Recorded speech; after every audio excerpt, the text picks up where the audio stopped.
Mukunda Silks grand opening on 23rd November at Dilshuk Nagar. 1400 rupees sarees, 111 rupees fancy pattu sarees. Me Santam.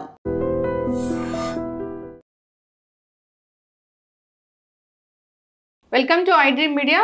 So జనరల్గా egg freezing మహిళలు ఎప్పుడు కావాలంటే అప్పుడు పిల్లల్ని కనొచ్చు, కానీ మీరు ఎగ్స్ దాచిపెట్టుకోండి అనే వార్త ఇప్పుడు చాలా వైరల్ అవుతుంది. అసలు ఏంటి ఎగ్ ఫ్రీజింగ్, ఎందుకు మనం ఎగ్ని ఫ్రీజ్ చేసుకోవాలి, ఎప్పుడంటే అప్పుడు మహిళలు పిల్లల్ని కనొచ్చా, వివరాలు తెలుసుకుందాం. మనతో పాటు senior gynaecologist doctor S V Lakshmi గారు ఉన్నారు ఫ్రమ్ కేర్ హాస్పిటల్, హైటెక్ సిటీ. డాక్టర్ గారు నమస్తే అండి. నమస్తే అమ్మా. డాక్టర్ గారు, ఈ జనరల్గా పెళ్ళి, పిల్లలు ఇదంతా ఒక ఏజ్, ఆ ఏజ్ లిమిట్ ఖచ్చితంగా మీరు పాటించాల్సిందే అని చెప్తూ ఉంటారు. అంటే ఇప్పుడు ఏమవుతుందంటే ఎగ్ ఫ్రీజ్ చేసుకోండి, మీరు బాగా లైఫ్లో సెటిల్ అయిన తర్వాత మీకు కావాల్సినంత డబ్బు వచ్చాక అప్పుడు మీరు పిల్లల్ని కనండి అంటున్నారు. అంటే ఏంటి అసలు అది ఎగ్ ఫ్రీజింగ్ అనేది ఎట్లా జరుగుతుంది అసలు? ఎగ్ ఫ్రీజింగ్ అంటే మనము ఆర్టిఫిషియల్గా ఎగ్ స్టిమ్యులస్ చేస్తామమ్మా. ఎగ్ని ఓవరీస్ని స్టిమ్యులస్ చేస్తాము. కొన్ని రకాల మెడిసిన్స్ ఉంటాయి. ఇచ్చిన తర్వాత మనకి న్యాచురల్గా ఏంటంటే ఒక ఎగ్ ఒకసారి మాత్రమే రిలీజ్ అవుతుంది, ఒక సైకిల్లో ఒక ఎగ్ మాత్రం రిలీజ్ అవుతుంది. ఈ మందులు ఇచ్చినప్పుడు మనకు ఒక్కొక్కసారి 4-5 ఎగ్స్ రిలీజ్ అవ్వడానికి అవుతుంది. సో అల్ట్రాసౌండ్ గైడెడ్ మానిటర్ చేసుకొని మనం ఎగ్స్ని కలెక్ట్ చేసుకొని మనం ఫ్రీజ్ చేసుకుంటాం అనమాట. -2 degrees అలా -16 degrees దగ్గర మనం ఫ్రీజ్ చేసి పెట్టుకుంటాము. ఆ తర్వాత వాటిని థాయింగ్ అంటే కొంచెం హీట్ లాగా చేసి మళ్ళీ మనము కావాల్సినప్పుడు వాడుకోవచ్చు అన్నది లేటెస్ట్ టెక్నాలజీ ఇన్ ART ట్రీట్మెంట్లో. మ్యామ్, ఎగ్ ఫ్రీజ్ చేస్తే అంటే ఎప్పుడంటే అప్పుడు ఎగ్స్ ఉండవా ఉమెన్కి? లేదమ్మా, ఎగ్స్ ఎప్పుడు పడితే అప్పుడు ఉండవు. ఎందుకంటే ఆడపిల్ల ఎప్పుడైతే తల్లి గర్భంలో పుడుతుందో అంటే 8 వారాల దగ్గర నుంచి ఆడవాళ్ళకి అంటే ఇప్పుడు పిండము ఏర్పడే పిండము ఒకవేళ ఆడపిండం అయితే కనుక ఎగ్స్ ఫామ్ అవడం అన్నది అప్పటి నుంచి స్టార్ట్ అయిపోతుంది. అంటే మనం పుట్టేసరికి అంటే ఆడబిడ్డ పుట్టేసరికి ఆల్రెడీ ఇన్ని మిలియన్స్ ఎగ్స్ అన్నది నెంబర్ ఫిక్స్ అయిపోయి పుడతారు. కొత్తగా ఎగ్ పుట్టడం అన్నది జరగదు. ఉన్న ఎగ్గే పెరిగి పెద్దదయ్యి రిలీజ్ అవుతుంది. అది ఫస్ట్ టైం రిలీజ్ అయినప్పుడు ఆడవాళ్ళకి మెచ్యూర్ అవుతారు, అంటే menstrual cycles first time start అవుతుంది అనమాట. అప్పటి నుంచి ప్రతి నెలలో 2 ఓవరీలు ఉంటాయి, మనకి 2 అండాశయాలు ఉంటాయి, కానీ ఒక్క ఎగ్ మాత్రమే రిలీజ్ అవుతుంది. ఫర్ ఎగ్జాంపుల్ ఈసారి కుడివైపున ఓవరీ యాక్టివేట్ అయ్యి ఒక ఎగ్ రిలీజ్ అయితే వచ్చే నెలలో ఎడం చేతి వైపున అంటే ఎడం వైపు ఓవరీ యాక్టివేట్ అయ్యి ఎలా నెలలో ఒక్క ఎగ్ మాత్రమే రిలీజ్ అవుతుంది. ఈ ప్రాసెస్లో కొన్ని వేల ఎగ్స్, మనకి కొన్ని లక్షల్లో ఉంటాయి ఎగ్స్.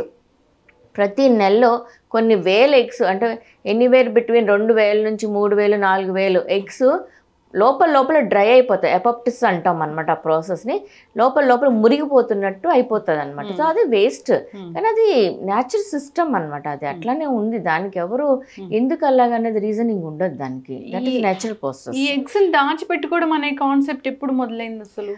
గత 10 ఏళ్ళుగా నడుస్తూ ఉంది, కానీ లాస్ట్ ఒక 2-3 సంవత్సరాల్లో బాగా దానికి పెరిగింది అనమాట. ఈ ART సైకిల్స్ వలన లేకపోతే ట్రీట్మెంట్స్ ఇన్ ఇన్ఫర్టిలిటీ అడ్వాన్సెస్ మూలన కొంచెం ఎక్కువ ప్రాచుర్యంలోకి వచ్చింది గత 2-3 ఏళ్ళుగా. ముందు నుంచే, కానీ చాలా కాస్ట్ ఎక్కువ ఉండడం మూలన, బెనిఫిట్స్ తక్కువ ఉండడం మూలన అంతవరకు ఎవరు సజెస్ట్ చేసేవారు కాదు. కానీ ఇప్పుడు వేరియస్ రీజన్స్ అనమాట, కండిషన్ ఆఫ్ ద ఫీమేల్ ఇలాంటి కొన్ని దృష్టిలో పెట్టుకొని కొంతమంది అడ్వైస్ చేస్తున్నారు. ఎలాంటి కండిషన్ ఆఫ్ ఫీమేల్కి మీరు ఇలాంటి అడ్వైస్ చేస్తారు? అంటే ముఖ్యంగా హెల్త్ ఇష్యూస్ ఉన్న వాళ్ళకమ్మా. ఇప్పుడు క్లైన్ఫిల్టర్ అనే సిండ్రోమ్ ఉంటుంది, లేదా టర్నర్స్ మొజాయిక్ అని ఉంటుంది అనమాట. అలాంటి వాళ్ళకి మనకి ఎగ్స్ అవి ఉండవు అనమాట. వాళ్ళకి ఏదైనా డోనర్ ఎగ్ ఆప్షన్ చెప్తాము. కానీ కొంతమందికి సివియర్ హార్ట్ డిసీజ్ ఉంటుంది, కానీ వాళ్ళకి పిల్లలు కావాలని కోరుకుంటుంది. ఇప్పుడున్న పరిస్థితుల్లో వాళ్ళ శరీరం కోఆపరేట్ చేయకపోవచ్చు ప్రెగ్నెన్సీకి. లేటర్ లైఫ్లో అంటే ఒక 2-3 సంవత్సరాల తర్వాత హార్ట్ కండిషన్ స్టెబిలైజ్ అయ్యి వాళ్ళు అప్పుడు కావాలనుకునేసరికి లేట్ అవ్వచ్చు, అప్పుడు ఎగ్స్ ఉండకపోవచ్చు. అలాంటి సందర్భాల్లో మనం చెప్తామన్నమాట. అంటే ఆ టైంకి 37 ఏళ్ళు వచ్చినాయి, అప్పుడు పిల్లలు కనాలనుకుంటారు, కానీ అప్పటికి పుణ్యకాలం కాస్త దాటిపోతుంది. అలాంటి సందర్భాల్లో ఏమన్నా హెల్ప్ అవుతుందని చెప్తాము. కొంతమందికి medical disorders like psychological disorders ఉంటాయి, వాళ్ళకి ఫ్యూచర్లో ప్రెగ్నెన్సీ కావాలనుకోవచ్చు. కానీ ఫ్యామిలీ కన్సెంట్, హస్బెండ్ ఒపీనియన్ ఇవన్నీ చాలా మ్యాటర్ చేస్తాయి. ఫ్రీజ్ చేసుకోవడం అనేది మంచి పద్ధతే, కానీ దాన్ని కండిషన్కి అనుగుణంగా అవసరాన్ని బట్టి వాడుకోవాలి. కానీ నేను ఇప్పుడు కన్నను, నేను 40 ఏళ్ళ తర్వాత కంటాను, నేను ఇప్పుడు 1 కోటి రూపాయలు పోగేసుకుంటాను అన్నది కరెక్ట్ కాన్సెప్ట్. అంటే నేను లైఫ్లో సెటిల్ అయిన తర్వాత నేను పిల్లలు ప్లాన్ చేసుకోవాలనుకుంటున్నాను, అంటే నాకు ఒక 40 ఏళ్ళు 45 ఏళ్ళు వచ్చాక నేను పిల్లలు ప్లాన్ చేసుకోవాలనుకుంటున్నాను, ఈ ఎగ్ అయితే అప్పుడు హెల్దీగా ఉంటుంది కాబట్టి అప్పుడు ప్లాన్ చేసుకోవాలనుకుంటున్నాను అని అంటే హెల్దీ ఎగ్ ఒకటే ఇంపార్టెంట్ కాదు కదమ్మా. ఆడవాళ్ళ శరీరంలో 30 నుంచి 35 ఏళ్ళు దాటిన తర్వాత చాలా రకాల మార్పులు వస్తాయి. బోన్స్ వీక్ అవ్వడం మొదలెళ్తుంది, కాల్షియం లాసెస్ ఎక్కువ ఉంటాయి, మజిల్ వీక్నెస్ స్టార్ట్ అవుతుంది, మజిల్ ఎట్రోఫీ అనమాట. మజిల్ ఎట్రోఫీ, మజిల్ కంటెంట్ తగ్గిపోతుంది, బల్క్నెస్ తగ్గిపోతుంది. అలాగే వేరియస్ హార్మోన్స్ అన్నది మనకి ఓవరీస్ నుంచి సెక్రెట్ అవుతాయి. ఎగ్ ఫ్రీజ్ చేసుకుంటారు, కానీ హార్మోన్స్ని ఎక్కడి నుంచి తీసుకొస్తారు? ఆ హార్మోన్ చేంజెస్ మనం ఎగ్ ఫ్రీజ్ చేసుకొని అప్పుడు ప్రెగ్నెన్సీ తెచ్చుకున్నాక శరీరంలో వచ్చే మార్పులు ఎగ్ భరించదు కదా, శరీరం భరించాలి కదా, యూట్రస్ కదా భరించేది. సో బీపీలు తొందరగా మొదలవ్వడము, షుగర్ ముందు నుంచే రావడము. 40 ఏళ్ళకి షుగర్ రాదని గ్యారంటీ ఏముందమ్మా? 40 ఏళ్ళ వయసు వచ్చేసరికి ప్రెగ్నెన్సీ కావాలి, కానీ ఆ టైంకి నీ శరీరంలో షుగర్ ఉండకూడదు, బీపీ ఉండకూడదు, వేరే ఏ ప్రాబ్లమ్స్ ఉండకూడదు, మజిల్ వీక్నెస్ ఉండకూడదు, ఆస్టోపోరోసిస్ కానీ ఆస్టోపీనియా ఇలాంటివి ఏమి ఉండకూడదు. ఇవన్నీ కూడా ప్రెగ్నెన్సీని ఇన్ఫ్లుయెన్స్ చేసే ఫ్యాక్టర్స్ అనమాట. So not advisable. అంటే అప్పుడు ఏం చేస్తారు? సరోగసీ కోసం వెళ్తారేమో. అప్పుడు ఇంకా వాళ్ళ ఎవరి దగ్గర అయితే ట్రీట్మెంట్ తీసుకొని వెళ్తున్నారో, ఏ డాక్టర్ని అయితే కన్సల్ట్ చేస్తారో వాళ్ళ ఒపీనియన్స్, మళ్ళీ 2-3 డాక్టర్స్ని కన్సల్ట్ చేసుకొని క్యుములేటివ్ ఒపీనియన్ అన్నది తీసుకొని వాళ్ళకి ఏది ఫీజిబుల్గా ఉంటే అది వెళ్తారు. కానీ యాజ్ అ సీనియర్ గైనకాలజిస్ట్ నేను అడ్వైస్ చేసేది ఏంటంటే career important. I'm not saying no to that. Career, financial stabilisation important. But career, financial stabilisation 35 years తర్వాత కూడా మనము చేసుకోవచ్చు. కానీ 35 ఇయర్స్ తర్వాత ప్రెగ్నెన్సీ అన్నది కష్టతరమైన పని. సో అకార్డింగ్ టు ప్రిఫరెన్స్ అనమాట. అదే అంటాను, ఎప్పుడు ప్రిఫరెన్స్ ఇవ్వాలి. మనం ప్రయారిటైజేషన్, ఏది ప్రయారిటైజేషన్ చేసుకోవాలి, దేనివల్ల మనకి ఎక్కువ నష్టాలు ఉన్నాయి, దేన్ని ముందుగా చేసుకోవాలన్నది ఈ కాలం ఆడపిల్లలకి చెప్పాల్సిన అవసరం లేదు. They very smart enough. So better take according to that అని నా ఒపీనియన్. చక్కగా చెప్పారు మ్యామ్. ప్రతిదీ ఆర్టిఫిషియల్ అంటే ఆలోచించాల్సిన పరిస్థితి అనేది వస్తూ ఉంది. సో ఏ ఏజ్ వరకు పిల్లల్ని కనే శక్తి ఒక మహిళకు ఉంటుంది? అంటే పిల్లలకి అనే శక్తి అన్నది మెనోపాజ్ వచ్చే వరకు ఉంటుంది, మామూలుగా టెక్స్ట్ బుక్ ప్రకారం కానీ ఏదన్నా కానీ నా 35 ఏళ్ళు, మళ్ళీ నేను అదే చెప్తున్నాను, 35-37 దాటిన తర్వాత శరీరంలో వచ్చే మార్పులతో ఇప్పుడు 25 ఏళ్ళ అమ్మాయి ప్రెగ్నెన్సీ వస్తే బీపీ రావడం కానీ, షుగర్ పెరగడం కానీ, ఒక 1000 మంది ఆ ఏజ్ గ్రూప్లో వాళ్ళు కనుక ప్రెగ్నెంట్ అయితే 1-2 వస్తుంది. అదే 1000 మంది 37-38 సంవత్సరాల వయసులో అయితే 1000 మందిలో 500 మందికి బీపీలు, 500 మందికి డయాబెటీస్లు రావడము, పిండం కూడా సరిగ్గా ఎదగకపోవడము, అంటే ఐయుజిఆర్ అంటాము, కావాల్సిన బరువు ఉండకపోవడము, ఉమ్మనీరు తక్కువగా ఉండడము, సిజేరియన్ సెక్షన్ రేటు పెరగడం, ఇవన్నీ లేట్ ఏజ్ కాంప్లికేషన్స్ అనమాట. ఎగ్ క్వాలిటీ ఎగ్ అయినా కానీ తల్లి గర్భం కూడా హెల్దీగా ఉండాలి, తల్లి కూడా బేర్ చేసేంత శక్తి ఉండాలి. అంటే మీరు 30 ఏళ్ల వయసుకి ఎగ్ ఫ్రీజ్ చేసుకుంటే మీ ఎగ్ ఆల్రెడీ 30 ఏళ్ళ వయసు ఉంది. మీరు 40 ఏళ్లలో కంటానంటే మీ ఎగ్ 30 ఏళ్ళ ఎగ్గే, కానీ శరీరం అంతా కోఆపరేట్ చేయదు కదమ్మా. యూట్రస్లో మార్పులు వచ్చేస్తాయి, శరీరంలో మార్పులు వచ్చేస్తాయి, మీ మజిల్ వీక్నెస్ పెరిగిపోతుంది, యూట్రస్లో ఎడినోమైసిస్ అనే కండిషన్ రావచ్చు, అంటే మజిల్ ఫైబర్స్ పెరిగిపోవచ్చు. అప్పుడు నువ్వు ఇంప్లాంట్ చేసుకునే లాభం ఏముంది? అది ప్రెగ్నెన్సీ సపోర్ట్ చెయ్యదు. So these are the conditions మనం కూడా గుర్తుపెట్టుకోవాలి. Egg freezing becoming very fancy, I'm not saying that, but it is a conditional again. ఎవరికి అవసరం ఎవరికి అవసరం లేదు, ప్రయారిటైజేషన్ అగైన్.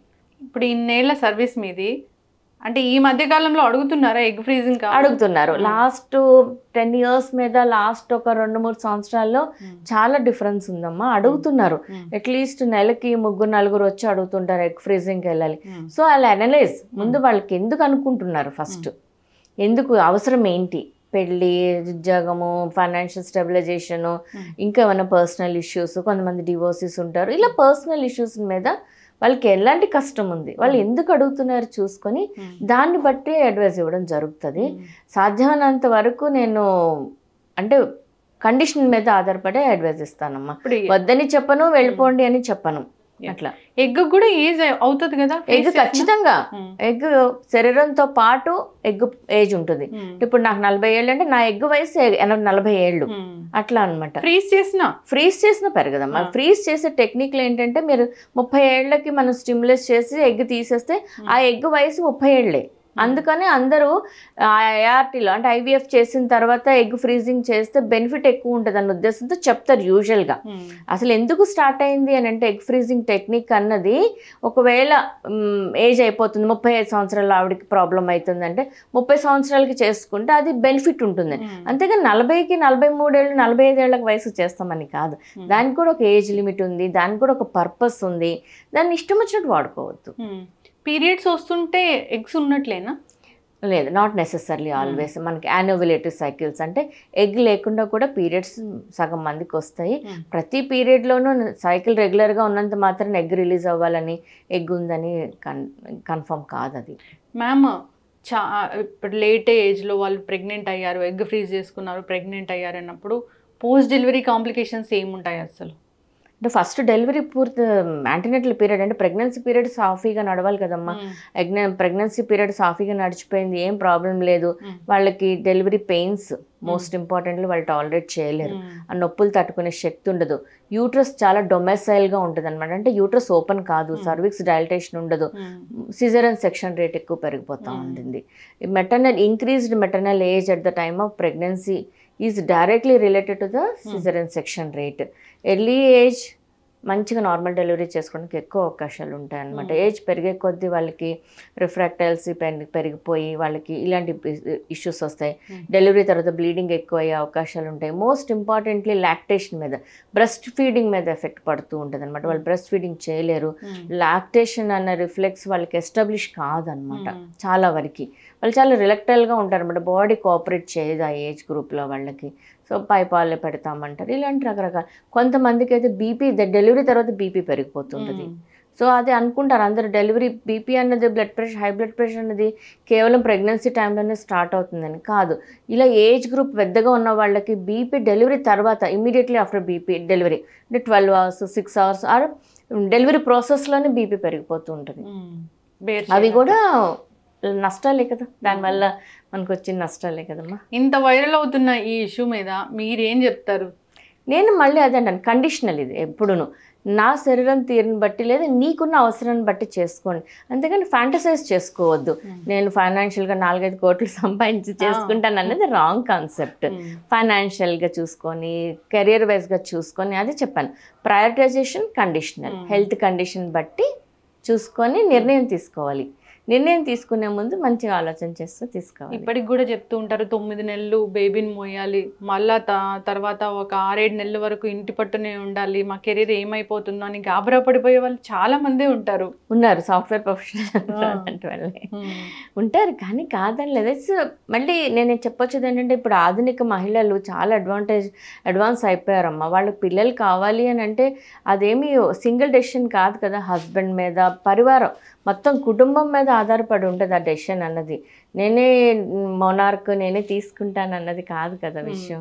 సో పిల్లల్ని కనడం అన్నది సామాజిక బాధ్యత. పర్సనల్ రెస్పాన్సిబిలిటీ కంటే నేను ఏమనుకుంటాను అని అంటే నా సామాజిక బాధ్యత. కనడంతోనే అయిపోదు. మీరు ఎప్పుడైతే నేను ఈ టైం నేను బేబీకి ఇవ్వగలుగుతాను అనుకున్నప్పుడు కనండి, కానీ ఆ కనేదేదో ముందుగానే కనేయండి. సో దట్ మీకు బాగుంటుంది, మీరు బేబీకి టైం ఇవ్వగలుగుతారు. మీరు 60 ఏళ్ల వయసులో అరే నా బిడ్డకి నేను ఆ టైంలో ఇలా వచ్చింటే నా బిడ్డ ఇలా అయ్యేవాడు కాదన్న ఒక నెగిటివ్ ఫీడ్బ్యాక్ ఉండకుండా ఉంటుందమ్మా. ఆ రిగ్రెట్నెస్ ఉండదు మనకి. 25 నుంచి 30 వరకు కనొచ్చా? 31-32 years వరకు కూడా పర్వాలేదమ్మా. ఓకే. లేట్ ప్రెగ్నెన్సీ ఎన్నేళ్లలో చూసారు మ్యామ్ రీసెంట్గా? 43 years ఇప్పుడు నడుస్తుంది నాకు. 43 years. ఓకే. సో అది డాక్టర్స్కి అది టఫ్ జాబ్గానే ఉంటుంది, చాలా tough. Each and every minute monitor చేసుకోవాలి. ఎవ్రీ డే అమ్మాయి దగ్గర నుంచి మెసేజ్ రాకపోతే ముందు నాకు టెన్షన్ స్టార్ట్ అవుతుంది. ఏమైంది అమ్మాయి మెసేజ్ పెట్టాలి, what is our BP, she is having BP problem, she has a nephrotic syndrome problem. Okay. Earliest is 53 years old. 53 years old. Somalian patient, మన వాళ్ళు కాదు, IVF అయింది. So we delivered. 53 years అంటే periods ఉండవు కదా? పీరియడ్స్ లేవు. IVF చేయించుకొని stem cell institution చేసుకొని ఎండోమెట్రియం థిక్నెస్ పెంచి దానికి పిల్లలు లేరు అనమాట, ఎంత దూరం నుంచి వచ్చారు. సో IVF చేపించి that we delivered at 35 weeks.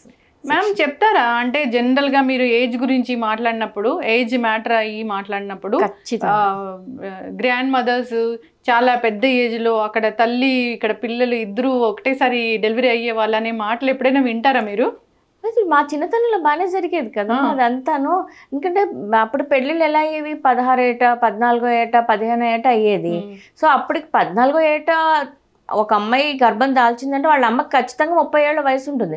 30 ఏళ్ల వయసులో ఆమెకి గర్భం వస్తుంది, వాళ్ళ అమ్మకి 60 ఏళ్ల వయసు ఉంటుంది, ఆమెకి రాకపోవచ్చు. సో తల్లి కూతురు గర్భవతులు అవడం అన్నది ఆ కాలంలో కామన్ థింగ్ కదా. చక్కటి ఇన్ఫర్మేషన్ మ్యామ్. ఒకసారి పిల్లలు వద్దనుకున్నప్పుడు మళ్ళీ తర్వాత ఎప్పుడైనా కావాలనుకున్నప్పుడు అప్పుడు ఏమైనా ఒక ఆపరేషన్ లాంటిది ఉందా? ఉందమ్మా, ట్యూబల్ రీకాలనైజేషన్ అని అంటాము. కానీ దానికి కొన్ని ఫ్యాక్టర్స్ మనం కన్సిడర్ చేస్తాము. ఇంతకుముందు ఏ పద్ధతిలో తనకి ట్యూబ్స్ క్లోజ్ చేశారు, ఆ తర్వాత ఇంతకుముందు ఏమన్నా వాళ్ళకి ఎక్టోపిక్ ప్రెగ్నెన్సీ ఇన్సిడెంట్స్ ఉందా, వచ్చి ఉన్నదా, నార్మల్ డెలివరీ అయిందా, సెక్షన్ అయిందా, ఇవన్నీ చేసుకొని దాన్ని బట్టి మెథడ్ని బట్టి కొంతమంది కాటరీ చేస్తారు, కొంతమంది కుట్టుతారు, కొంతమంది నాట్ వేస్తారు. అలా దాని మీద డిపెండ్ అయి ఉంటుంది అనమాట ఎఫెక్ట్ అన్నది. మళ్ళీ కావాలనుకున్నప్పుడు సర్జరీ సక్సెస్ అనేది చేసుకోవచ్చు. చక్కటి ఇన్ఫర్మేషన్ మ్యామ్. ఏదేమైనా ప్రెగ్నెన్సీ అదొక న్యాచురల్ పద్ధతి, దానికి ఒక ఏజ్ లిమిట్ అనేది ఉంది. ఆ ఏజ్ ప్రకారం మ్యారేజ్ చేసుకోవడం, పిల్లల్ని కనడం, అది త్వరగా ఫినిష్ అవుతే తర్వాత కెరీర్ మీద ఫోకస్ చేసుకోవచ్చు. ఇప్పుడు గైనకాలజిస్ట్లో తీసుకోండి, డాక్టర్ ఫెర్టిలిటీ. ఇప్పుడు మేమందరం చేసుకొని మరి నేను 3 సంవత్సరాలు ప్రాక్టీస్ మానేసాను, ఇది పెట్టద్దు ఇందులో. మళ్ళీ ఇప్పుడు నేను మరి చక్కటి ఇన్ఫర్మేషన్ మ్యామ్. అందరు ఫాలో అవ్వాలని కోరుకున్నాం. కెరీర్ ఇంపార్టెంటే, పిల్లలు ఇంపార్టెంటే, ఫ్యామిలీ కూడా ఇంపార్టెంటే, మన హెల్త్ కూడా చాలా చాలా ఇంపార్టెంట్. మనం హెల్తీగా ఉంటేనే నెక్స్ట్ జనరేషన్. నేను ఒకటే చెప్తాను, ఫీమేల్ హెల్తీగా ఉంటే ఫ్యామిలీ హెల్తీగా ఉంటుంది, ఫ్యామిలీ హెల్తీగా ఉంటే సొసైటీ హెల్తీగా ఉంటుంది, సొసైటీ హెల్తీగా ఉంటే దేశం హెల్తీ, దేశం హెల్తీగా ఉంటే ప్రపంచం హెల్తీ. చక్కటి ఇన్ఫర్మేషన్ మ్యామ్. ఫాలో అవ్వాలని కోరుకున్నాం. ధన్యవాదాలు. థ్యాంక్ యూ అమ్మా. Sir, one life lesson what medicine has taught you. Whatever you can do without expecting. But I really believe మన పాజిటివ్ యాటిట్యూడ్ ఉంటేనే మనం ఏదైనా సాధించగలం. గట్ ని మనం కరెక్ట్ గా డీల్ చేసినట్లయితే అది మనకి పాజిటివ్ హార్మోన్స్ ని రిలీజ్ చేస్తుంది. షుగర్ వచ్చిన వాళ్ళ పరిస్థితి ఏంటి? పొట్ట దగ్గర పెరిగితే దాన్ని ఆండ్రాయిడ్ అంటారు, ఆండ్రాయిడ్ ఫోన్ కదా. అసలు థాట్స్ ఎందుకు వస్తాయి? బ్రెయిన్ డెడ్ అంటే దానికి ప్రపంచం అంతా కూడా కొన్ని నిర్దిష్టమైనటువంటి లక్షణాలు. మానసికంగా ధైర్యంగా ఉంటే క్యాన్సర్ జయించవచ్చు. You are a doctor for a cause sir, అంతే. వాళ్ళకి వచ్చిన ఆదాయం కాకుండా ఫ్రీ సర్వీస్ ఎంతమందికో చేస్తారు.